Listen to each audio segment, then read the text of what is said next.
You're now watching Showbiz Now, your daily showbiz update. Nang pumanaw nga ang lolo sir ni Catherine Bernardo na si Sir Ronaldo Valdez, ay walang laman ang IG ni Catherine Bernardo kundi ang pag-alaala sa kanyang minamahal na lolo sir. Malungkot nga dahil matapos ang Too Good To Be True ay inaasahan nga ng mga fans ni Catherine at ni Sir Ronaldo Valdez na muli ay makikita silang magkasama on screen. Dami nga ang nabigla sa pag-break or paghihiwalay ni Catherine Bernardo at ni Daniel Padilla ay sobra ding nakakagulat ang kasunod na balita nito. 1 week after ng breakup ay ang pagpanaw naman ni Sir Ronaldo Valdez na minahal nga ng mga netizen or fans ng Katniel bilang si Lolo Sir.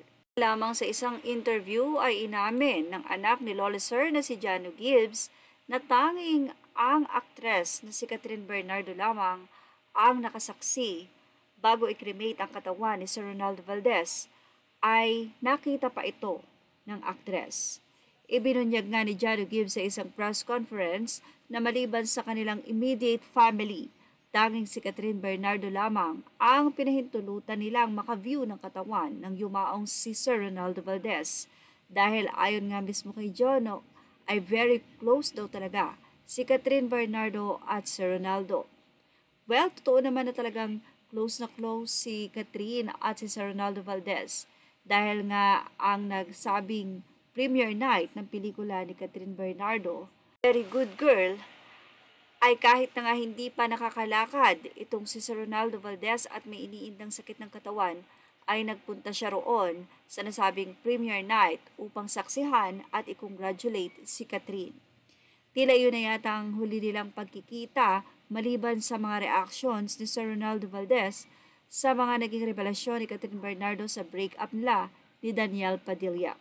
Ni Catherine Bernardo at ni Lolo Sir kung saan sobrang kinakiligan ng mga fans ang kanilang tandem bilang maglolo. At iyan nga ay pinanindigan ni Catherine Bernardo at ni Sir Ronaldo Valdez kahit na nga natapos pa ang serye na Too Good To Be True, ay nanatili at intact ang communication ng dalawa. Dahil nga very close si Catherine kay Sir Ronaldo Valdez ay nagkaroon nga ito ng chance na sa kauli-hulihang sandali ay masilayan ang katawan ng kanyang lolo sir na alam natin na ito nga ay can remake. Well, kamakailan lamang din ay nagpahayag si Jano Gibbs ng kanyang saloobin sa mga nag-update ng hindi tama hinggil sa kalagayan ng kanyang ama. At yan ang ating Showbiz Top update.